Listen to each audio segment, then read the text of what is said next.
Chapter 4. Crooks, the Negro stable buck, had his bunk in the harness room, a little shed that leaned off the wall of the barn. On one side of the little room there was a square four-paned window, and on the other, a narrow plank door leading into the barn.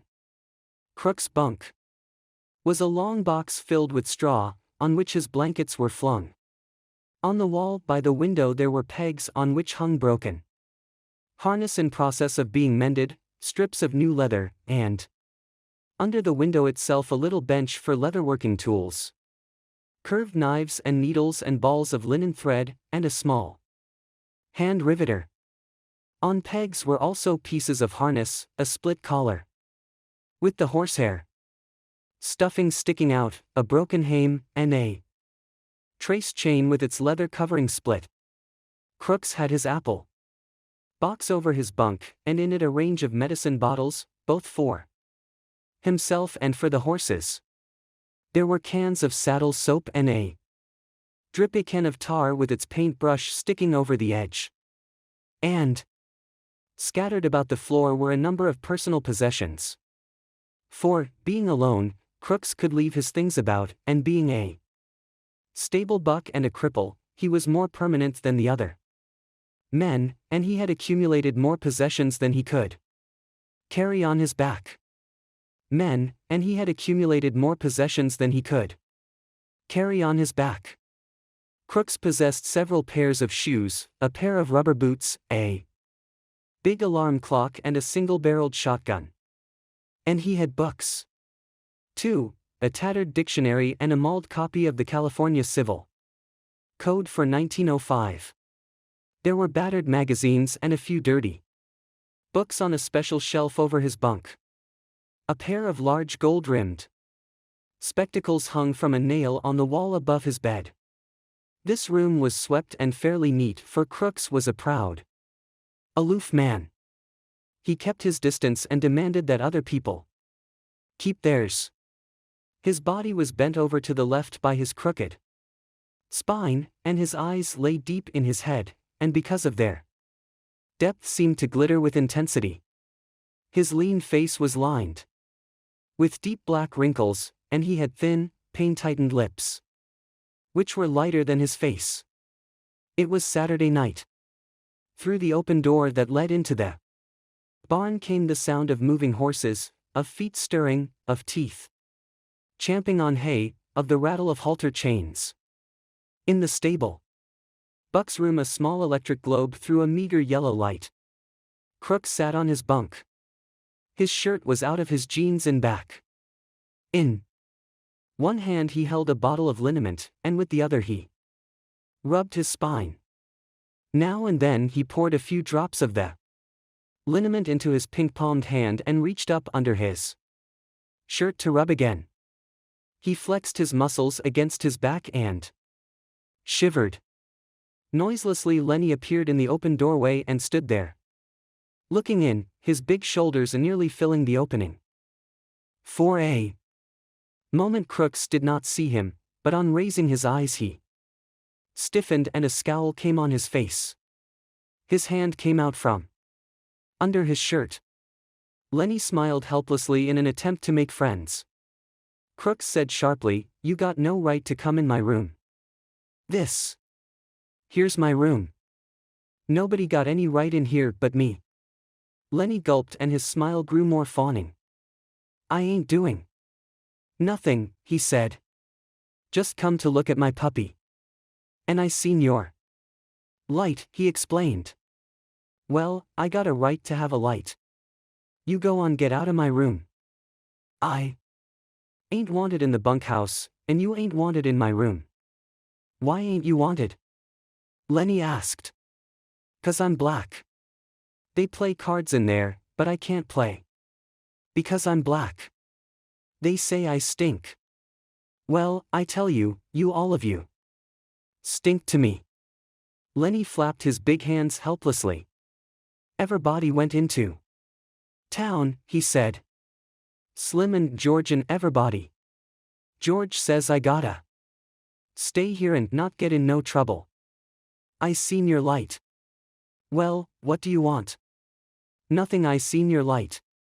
I thought I could just come in and set. Crooks stared at Lenny, and he reached behind him and took down the spectacles and adjusted them over his pink ears and stared again. I don't know what you're doing in the barn anyway, he complained. You ain't no Skinner. They's no call for a buck or two come into the barn at all. You ain't no Skinner. You ain't got nothing to do with the horses. The pup, Lenny repeated. I come to see my pup.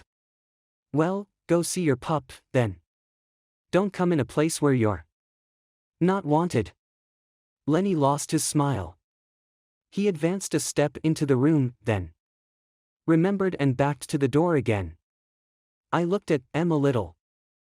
Slim says I ain't to pet M very much.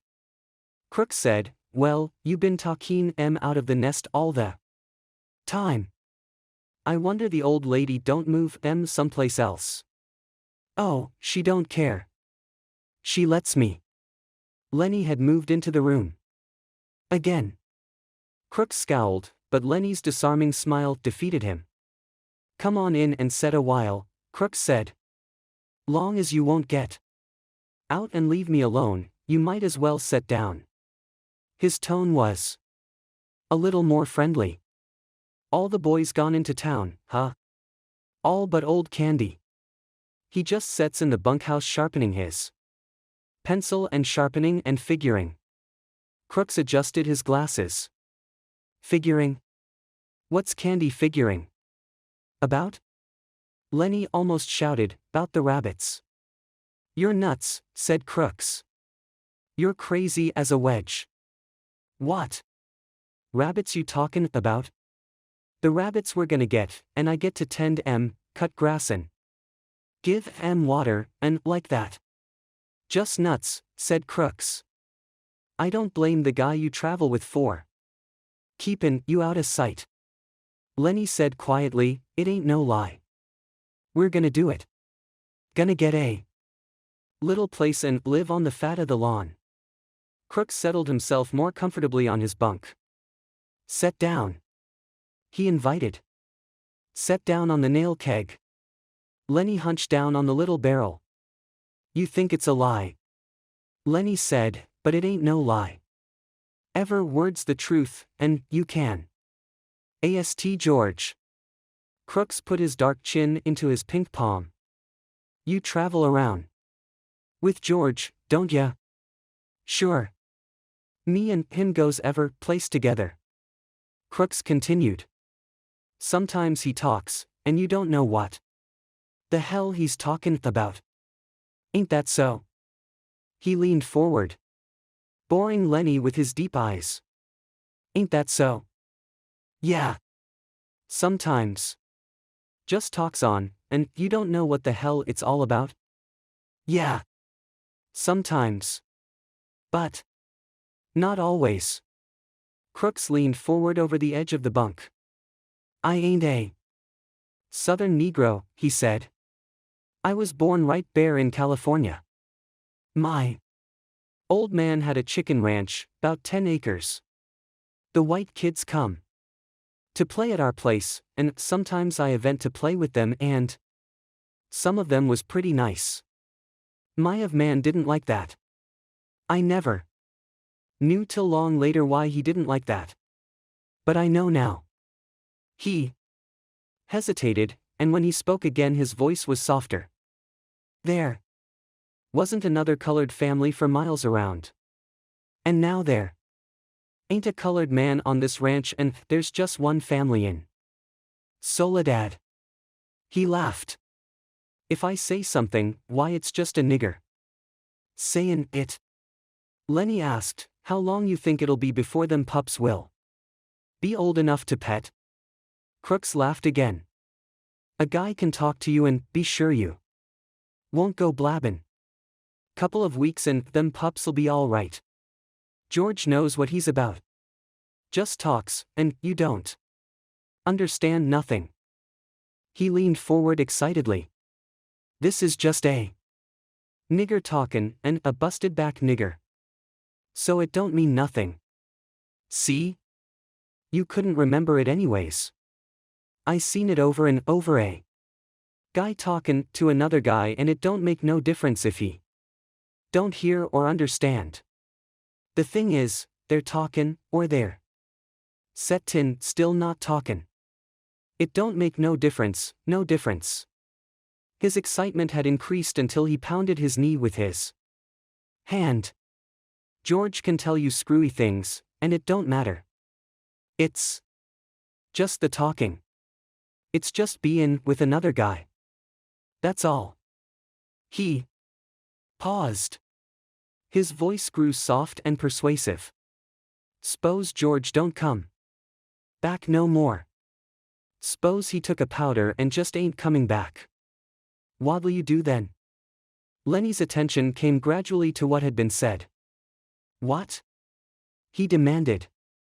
I said s'pose George went into town tonight and you never heard of him no more. Crooks pressed forward some kind of private victory. Just s'pose that, he repeated. He won't do it, Lenny cried. George wouldn't do nothing like that. I been with George a long time. He'll come back tonight but the doubt was too much for him. Don't you think he will?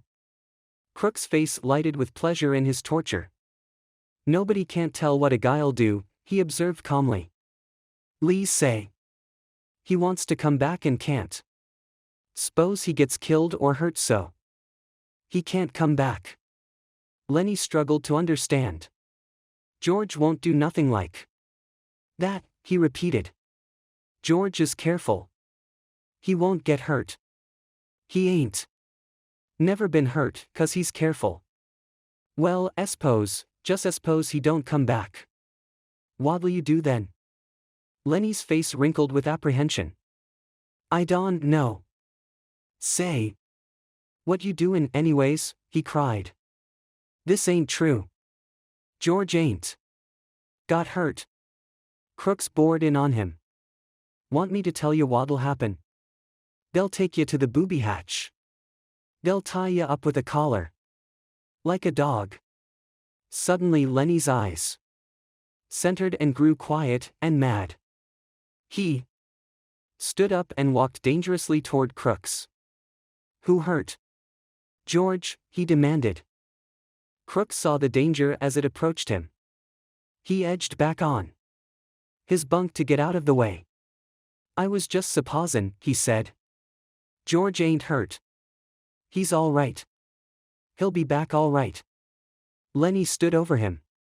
What you supposin' for? Ain't nobody goin' to suppose no hurt to George. Crooks removed his glasses and wiped his eyes with his fingers. Just set down, he said. George ain't hurt. Lenny growled back to his seat on the nail keg. Ain't nobody goin' to talk no hurt to George, he grumbled. Crooks said gently, maybe you can see now. You got George. You know he's goin' to come back. S'pose you didn't have nobody. S'pose you couldn't go into the bunkhouse and play rummy 'cause you was black. How'd you like that? S'pose you had to sit out here and read books. Sure, you could play horseshoes till it got dark, but then you got to read books.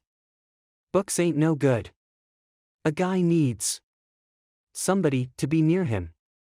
He whined, a guy goes nuts if he ain't got nobody. Don't make no difference who the guy is, long's he's with you. I tell ya, he cried, I tell ya a guy gets too lonely and he gets sick. George gonna come back, Lenny reassured himself in a frightened voice. Maybe George come back already. Maybe I better go see. Crooks said, I didn't mean to scare you. He'll come back. I was talkin' about myself. A guy sets alone out here at night, maybe readin' books or thinkin' or stuff like that. Sometimes he gets thinkin', and he got nothing to tell him what's so and what ain't so.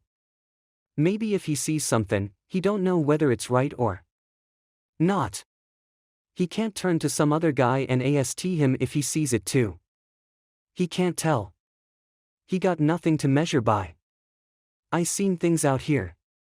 I wasn't drunk. I don't know if I was asleep. If some guy was with me, he could tell me I was asleep, and then it would be all right. But I just don't know. Crooks was looking across the room now. Looking toward the window. Lenny said miserably, George won't go away and leave me. No, George won't do that. The stable buck went on dreamily, I remember when I was a little kid on my old man's chicken ranch. Had 2 brothers.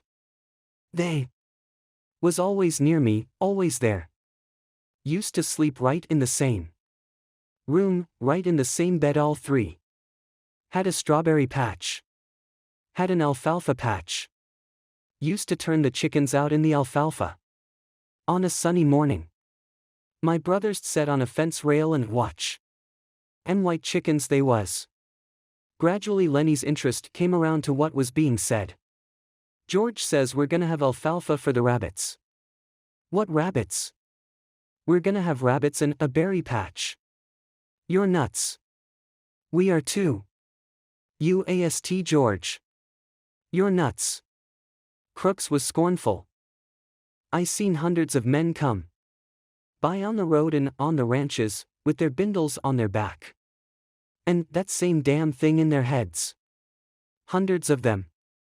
They come, and they quit and go on, and every damn one of 'em's got a little piece of land in his head. And never a goddamn one of 'em ever gets it. Just like heaven. Everybody wants a little piece of lawn. I read plenty of books out here. Nobody never gets to heaven. And nobody gets no land. It's just in their head. They're all the time talking about it, but it's just in their head. He paused and looked toward the open door, for the horses were moving restlessly. And the halter chains clinked. A horse whinnied.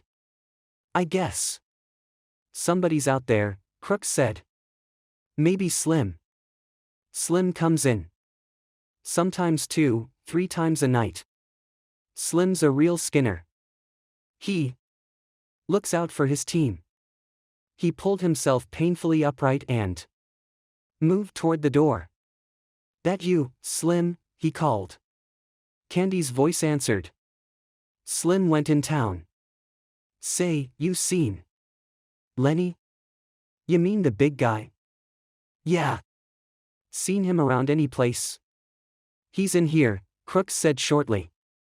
He went back to his bunk and lay down. Candy stood in the doorway scratching his bald wrist and looking blindly into the lighted room. He made no attempt to enter. Tell you what, Lenny. I been figuring out about them rabbits. Crooks said irritably, you can come in if you want. Candy seemed embarrassed. I do know. Course, if you want me to. Come on in. If everybody's comin' in, you might just as well. It was difficult for Crooks to conceal his pleasure with anger. Candy came in, but he was still embarrassed. You got a nice cozy little place in here, he said to Crooks. Must be nice to have a room all to yourself this way. Sure, said Crooks. And a manure pile under the window. Sure. It's swell. Lenny broke in, you said about them rabbits. Candy leaned against the wall beside the broken collar while he scratched the wrist stump. I been here a long time, he said. And Crooks been here a long time. This the first time I ever been in his room. Crooks said darkly, guys don't come into a colored man's room. Very much. Nobody been here but Slim. Slim and the boss. Candy quickly changed the subject. Slim's as good a skinner as I ever seen. Lenny leaned toward the old swamper about them rabbits, he insisted. Candy smiled. I got it figured out. We can make some money on them rabbits if we go about it right. But I get to tend 'em, Lenny broke in. George says I get to tend 'em. He promised. Crooks interrupted brutally. You guys is just kiddin' yourself. You'll talk about it a hell of a lot, but you won't get no land. You'll be a swamper here till they take you out in a box. Hell, I seen too many guys. Lenny here'll quit and be on the road in 2-3 weeks. Seems like ever guy got land in his head. Candy rubbed his cheek angrily. You goddamn right we're gonna do it. George says we are. We got the money right now. Yeah, said Crooks. And where's George now? In town in a whorehouse. That's where your money's goin'. Jesus, I seen it. Happened too many times. I seen too many guys with land in their head. They never get none under their hand. Candy cried, sure they all want it. Everybody wants a little bit of land, not much. Just something that was his. Something he could live on and there couldn't nobody throw him off of it. I never had none. I planted crops for damn near everybody in this state, but they wasn't my crops, and when I harvested them, it wasn't none of any harvest. But we gonna do it now, and don't you make no mistake about that. George ain't got the money in town. That money's in the bank. Me and Lenny and George. We gonna have a room to ourself. We're gonna have a dog and rabbits and chickens. We're gonna have green corn and maybe a cow or a goat. He stopped, overwhelmed with his picture. Crooks asked, you say you got the money? Damn right. We got most of it. Just a little bit more to get. Have it all in 1 month. George got the land all picked out too. Crooks reached around and explored his spine with his hand. I never seen a guy really do it, he said. I seen guys nearly crazy with loneliness for land, but ever time a whorehouse or a blackjack game took what it takes. He hesitated.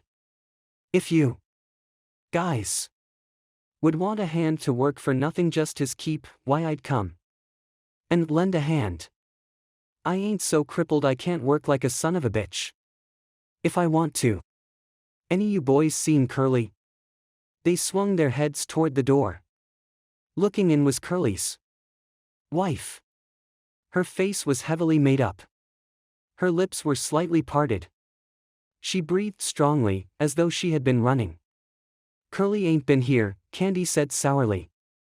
She stood still in the doorway, smiling a little at them, rubbing the nails of one hand with the thumb and forefinger of the other. And her eyes traveled from one face to another.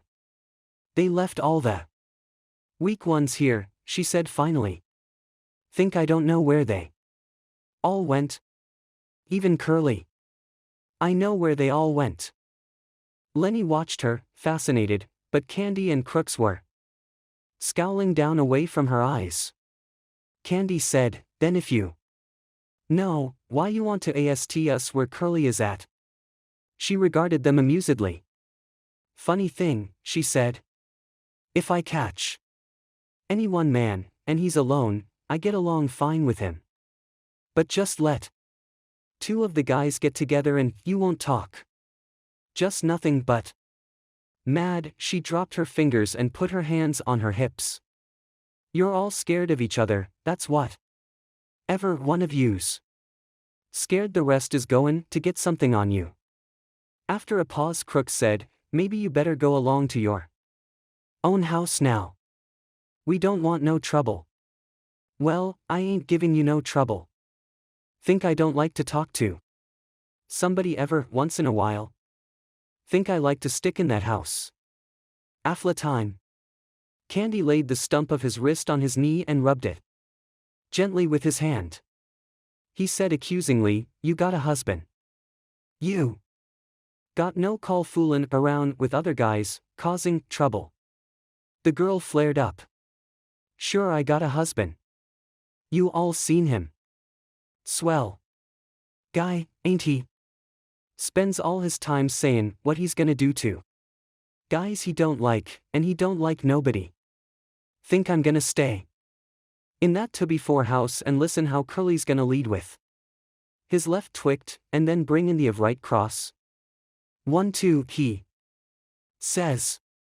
Just the of 1-2 and he'll go down.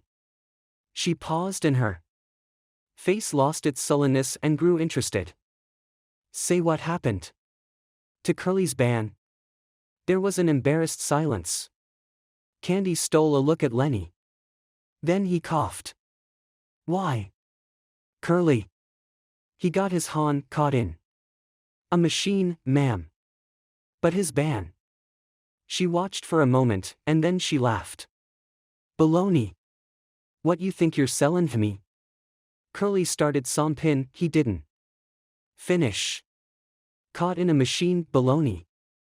Why, he ain't give nobody the good of 1-2 since he got his ban bust.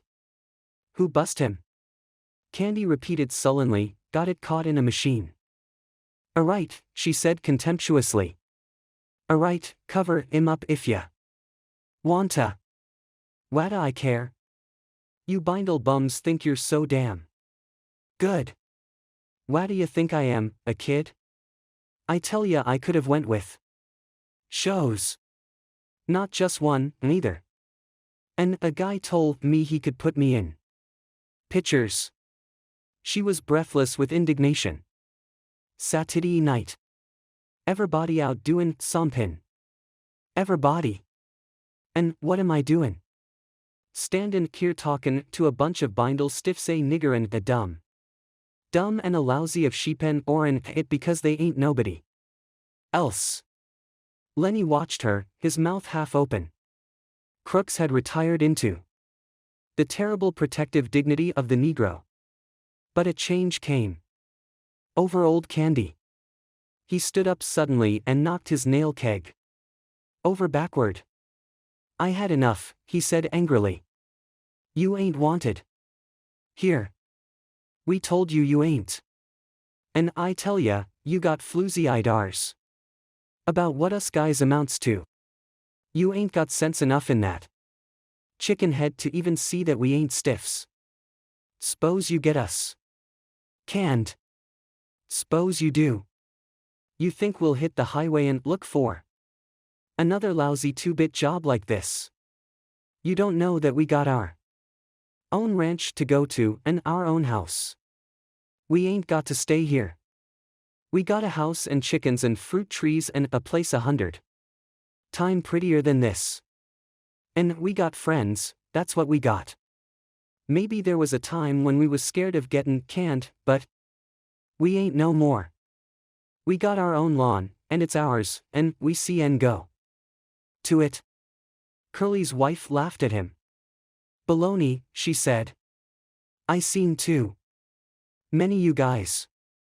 If you had 2 bits in the whirl, why you'd be in gettin' 2 shots of corn with it and suckin' the bottom of the glass. I know you guys. Candy's face had grown redder and redder, but before she was done speaking, he had control of himself. He was the master of the situation. I might have knew, he said gently. Maybe you just better go along and roll your hoop. We ain't got nothing to say to you at all. We know what we got, and we don't care whether you know it or not. So maybe you better just scatter along now, 'cause Curly maybe ain't gonna like his wife out in the barn with us bindle stiffs. She looked from one face to another, and they were all closed against her. And she looked longest at Lenny, until he dropped his eyes in embarrassment. Suddenly she said, Where'd you get them bruises on your face? Lenny looked up guiltily. Who, me? Yeah, you. Lenny looked to Candy for help, and then he looked at his lap again. He got his han caught in a machine, he said. Curly's wife laughed. Oh, okay, machine. I'll talk to you later. I like machines. Candy broke in. You let this guy alone. Don't you do no messing around with him. I'm gonna tell George what you says. George won't have you messin' with Lenny. Who's George? She asked. The little guy you come with. Lenny smiled happily. That's him, he said. That's the guy, and he's gonna let me tend the rabbits. Well, if that's all you want, I might get a couple rabbits myself. Crooks stood up from his bunk and faced her. I had enough, he said coldly. You got no rights comin' in a colored man's room. You got no rights messing around in here at all. Now you just get out. And get out quick. If you don't, I'm gonna ask the boss not to ever let you come in the barn no more. She turned on him in scorn. Listen, nigger, she said. You know what I can do to you if you open your trap. Crooks stared hopelessly at her, and then he sat down on his bunk and drew into himself. She closed on him. You know what I could do? Crooks seemed to grow smaller, and he pressed himself against the wall. Yes, ma'am. Well, you keep your place then, nigger. I could get you strung up on a tree so easy it ain't even funny. Crooks had reduced himself to nothing. There was no personality. No ego, nothing to arouse either like or dislike. He said, yes, ma'am, and his voice was toneless. For a moment she stood over him, as though waiting for him to move so that she could whip at him again, but Crooks sat perfectly still, his eyes averted, everything that might be hurt drawn in. She turned at last to the other two. Old Candy was watching her, fascinated. If you was to do that, we'd tell, he said quietly. We'd tell about you framin' crooks. Tell and be damned, she cried. Nobody'd listen to you, and you know it. Nobody'd listen to you. Candy subsided. No. He agreed. Nobody'd listen to us. Lenny whined, I wish George was here. I wish George was here. Candy stepped over to him. Don't you worry none, he said. I just heard the guys comin' in. George'll be in the bunkhouse right now, I bet. He turned to Curly's wife. You better go home now, he said quietly. If you go right now, we won't tell Curly you was here. She appraised him coolly. I ain't sure you heard nothing. Better not take no chances, he said. If you ain't sure, you better take the safe way. She turned to Lenny. I'm glad you bust up Curly a little bit. He got it comin' to him. Sometimes I'd like to bust him myself. She slipped out the door and disappeared into the dark barn. And while she went through the barn, the halter chains rattled, and some horses snorted and some stamped their feet. Crooks seemed to come slowly out of the layers of protection he bad put on. Was that the truth what you said about the guys? Come back, he asked. Sure. I heard Well, I didn't hear nothing. The gate banged, Candy said, and he went on, Jesus Christ. Curly's wife can move quiet. I guess she had a lot of practice. Though. Crooks avoided the whole subject now. Maybe you guys better go, he said. I ain't sure I want you in here no more. A colored man got to have some rights even if he don't like Candy said, that bitch didn't ought to have said that to you. It wasn't nothing, Crooks said dully. You guys comin' in and Settin made me forget. What she says is true. The horses snorted out in the barn and the chains rang and a voice called, Lenny. Oh, Lenny. You in the barn? It's George, Lenny cried. And he answered, Here, George. I'm right in here. In a second George stood framed in the door, and he looked disapprovingly about. What you doin' in Crook's room? You hadn't ought to lie here. Crooks nodded. I told him, but they come in anyways. Well, why'n't you kick him out? I didn't care much, said Crooks. Lenny's a nice fella. Now Candy aroused himself. Oh, George. I been figurin' I got it doped out how we can even make some money on them rabbits. George scowled. I thought I told you not to tell nobody about that. Candy was crestfallen. Didn't tell nobody but Crooks. George said, well, you guys get out of here. Jesus, seems like I can't go away for a minute. Candy and Lenny stood up and went toward the door. Crooks called, Candy. Ha! 'Member what I said about hoeing and doin' odd jobs? Yeah, said Candy. I remember. Well, just forget it, said Crooks. I didn't mean it. Just foolin'. I wouldn't want to go no place like that. Well, okay, if you feel like that. Good night. The three men went out of the door. As they went through the barn, the horses snorted and the halter chains rattled. Crooks sat on his bunk and looked at the door for a moment, and then he reached for the liniment bottle. He pulled out his shirt in back, poured a little liniment in his pink palm and, reaching around, he fell slowly to rubbing his back.